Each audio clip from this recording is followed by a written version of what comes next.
Bina, help me. I can't see anything. Everything is so dark. Bina! Bina?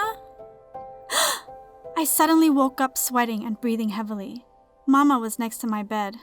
Mama, I had the worst nightmare. I dreamt that Avni and I were on our bike on the way home from school when we got hit by a bus. She was calling my name over and over again, and I just couldn't get to her. I was so scared. Bina. When I let go of Mama and opened my eyes, I realized where I was. I was in the hospital. 4 months later. I don't understand. Why can't she come to school with me anymore? Bina, we just went to the school yesterday to speak with her teachers.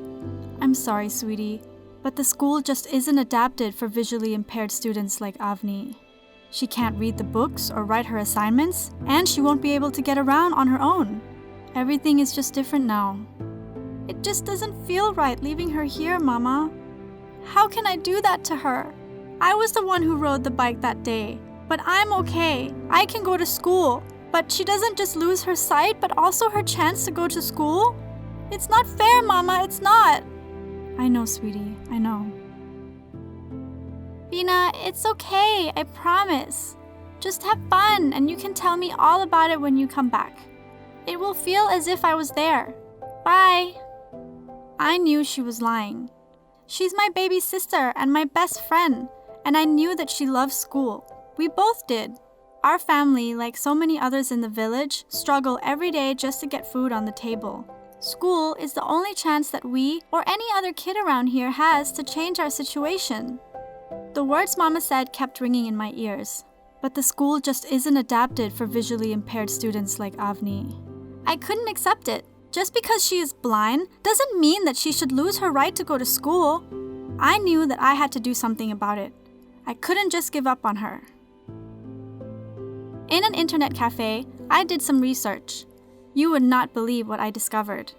According to the UNESCO Convention Against Discrimination in Education, any form of discrimination is forbidden in education, and the government should ensure the right to quality education in all educational institutions. No one should be discriminated against for any reason, no matter what gender, race, migrant background, economic condition, or disabilities that they may have. I realized that this meant that even though Avni and I come from a poor family and she has a disability, we still both have every right to be educated. So I decided to go and talk to our principal. I understand your distress over your sister not being able to come back to school, but the government gives the school limited funds and we can't afford the yearly school fee. But it's not just for my sister. Education should be available for everyone. There are so many other kids that should be in school but are not.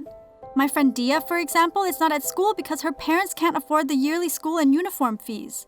And my cousin needs to work all day to support his family. Can we just talk about it? I know, I understand your point, Bina, but it's out of my hands. As I said, we have a limited budget every year, and I am already trying my best to keep us within it as it is. I'm sorry. I stood outside his office more determined than ever. The more I thought about it, the more I realized how many more kids needed someone to stand up for them. So no, I was not going to give up. I was going to get help another way by getting the attention of the right people somehow. And the best way to do that would be through social media. I knew that if I could just get everyone together to share our story and maybe their stories too, we just might have a chance to make a change. So I went home and started to tell Avni's story on my social media accounts. I checked my phone several times a day, but I was always met with disappointment. Only a couple of my friends had reacted to my post. I just kept wishing and wishing that there was something more I could do. The hardest part was facing Avni every day when I came home. I'm home. Hey, how is school? Any news about me being able to go back to school? I laid in bed with tears welling up in my eyes. She was so excited. I couldn't bear to see her disappointed again. I started to question myself and whether I was even doing the right thing at all. Maybe, by giving her hope, I was only gonna crush her harder. I couldn't stand to be the person to do that to her again. I woke up the next morning feeling a little bit better than last night. It was a new day. I told myself that I would keep trying and trying because I know that... Huh? Who could that be? Hello? This is Bina. Hello, Miss Bina! We are calling you from 98.9 radio station. We saw your very touching post on social media, and we would love to help you. Could you come in today and talk on the air with your sister and about your plans to help her and so many others? My post? Yeah, we're live at 4 p.m. today. Would you be able to come in at 3 p.m.? Yeah, sure. Great. I'll send over the details to your phone now. We'll see you then. Hey, Bina, who was that? It was the radio. Apparently they saw our post. What? Well, hurry up! Open it up! Tell me what you see! Avni, our story has gone viral! There are tens of thousands of shares and likes and comments! Really? What are they saying? Mostly they're telling us to stay strong and offering to help us in any way that they can. And they're sharing stories of their own too. Like here, one girl isn't allowed to go to school anymore just because she's pregnant, and another is a refugee who was denied access because he didn't have his identification papers. There are so many stories, Avni, so many stories. We did it! We did it! Hi, my name is Bina, and I wanted to tell you a little bit about my sister. My sister and I used to go to school together every day. We had big dreams of helping others. My sister wanted to teach, and I wanted to become a lawyer to help people like my poor family who have always struggled financially. But one day, we had an accident, and my sister lost her sight, and her dreams started to slip away from her. All I want is for her to be able to exercise her right to an education.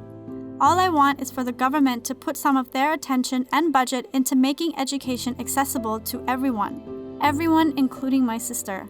This is their obligation. School is the only thing that can change the fate and dreams of kids like us.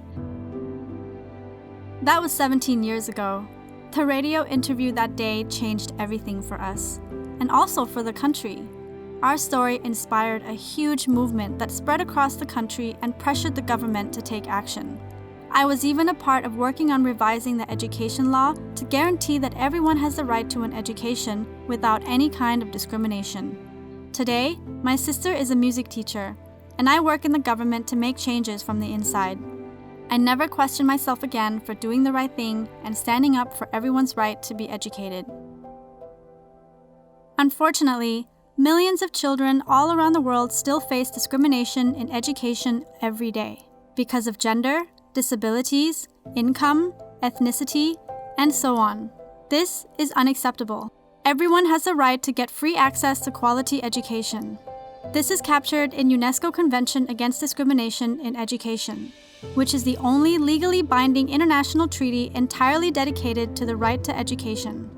Support UNESCO in saying no to discrimination in education. Click on the link below to find out more and see what you can do to help.